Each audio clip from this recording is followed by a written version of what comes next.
Une merveille absolue, peu connue, dans une région encore très peu courue des visiteurs venus du monde entier.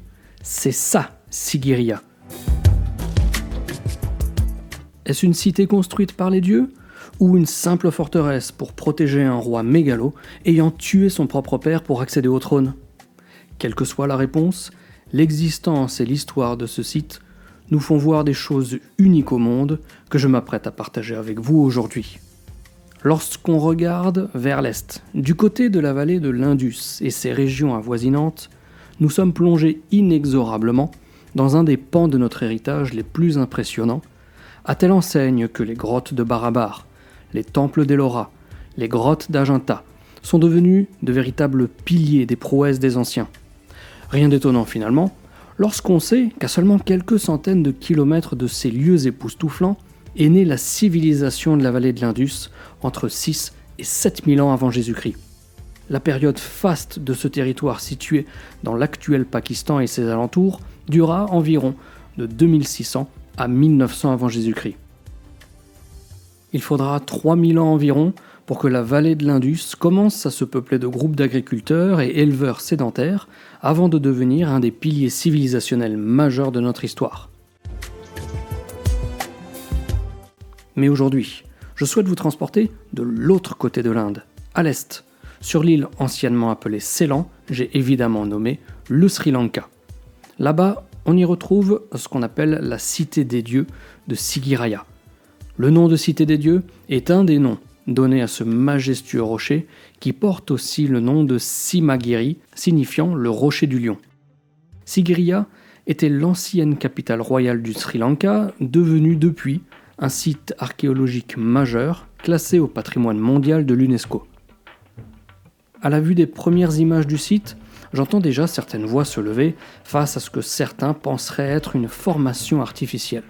Il n'en est rien, c'est bien évidemment une montagne extraordinairement campée en plein cœur du Sri Lanka, un peu comme la montagne Lomangnupur dans le sud-est de l'Islande.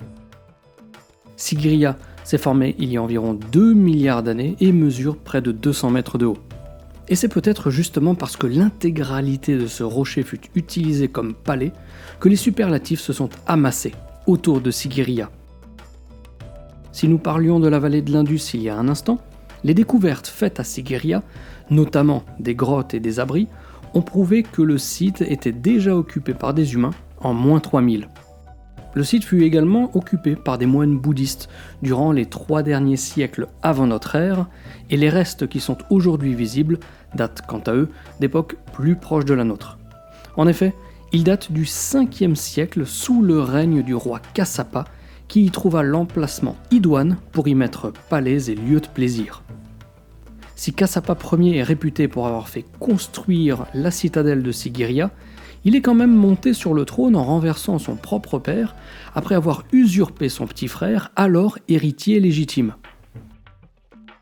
Ne faisant pas les choses à moitié, une fois couronné, il a emprisonné et exécuté son père. Outre ses velléités patricides, ce cher Kassapa devait vouloir rester vraiment peinard dans sa citadelle, car il va sans dire que son accès est plutôt compliqué et demande une légère forme physique. Le protocole logistique pour arriver au sommet de la cité est tellement long que je m'abstiendrai de vous le décrire, d'autant qu'il est très difficile d'obtenir des images précises pour illustrer le propos. Cela dit, on voit de très belles choses, entre guillemets, en chemin, si je puis me permettre l'expression, comme des scènes murales éclatantes par exemple. La plus grande d'entre elles mesure 140 mètres de long et 40 mètres de haut. C'est l'une des plus grandes scènes murales peintes de toute la planète.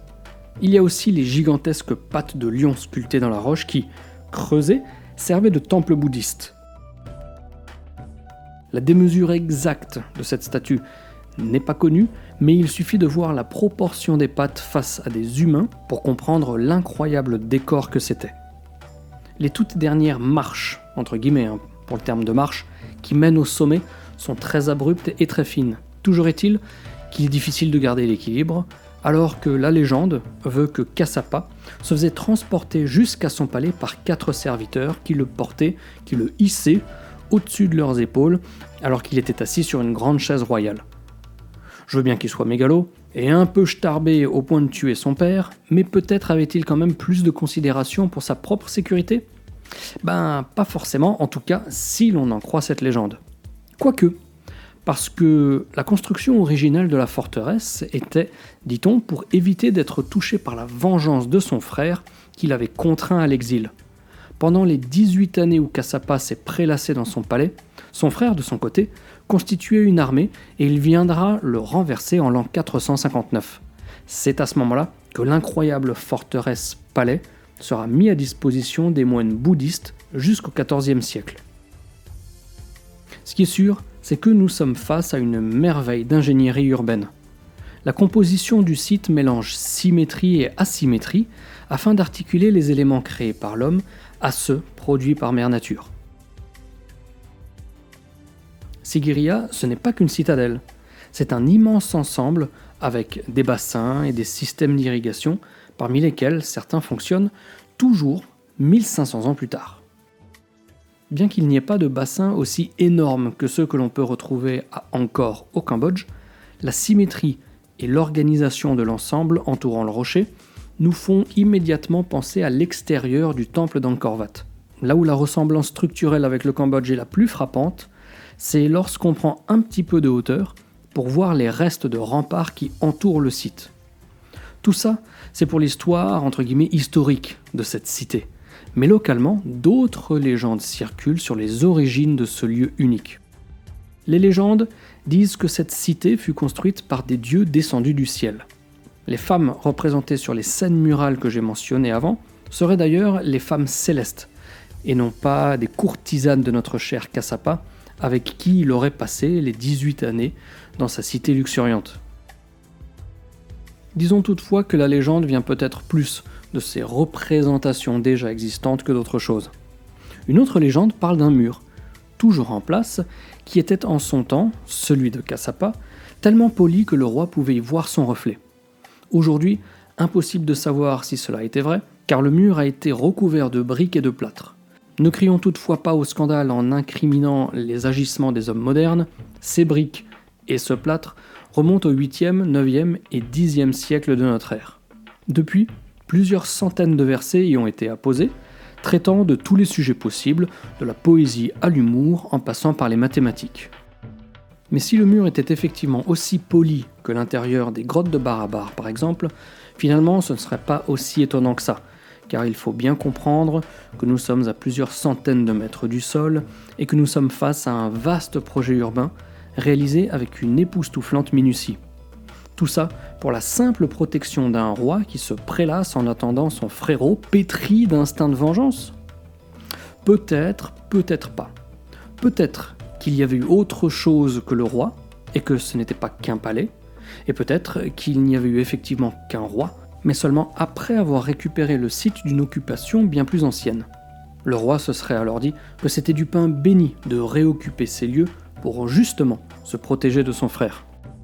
Lorsque l'on dit occupation bien plus ancienne, je ne saurais vous dire, les amis, de combien elle était plus ancienne. Quelques dizaines d'années, quelques centaines d'années, quelques milliers d'années ? Peut-être pas des milliers, mais en tout cas, la région demeure encore quasiment intacte, et les fouilles réalisées depuis le début du 19e siècle n'ont pas révélé de preuves qui font remonter au-delà du règne de Cassapa, pour lequel nous avons trouvé bien des éléments.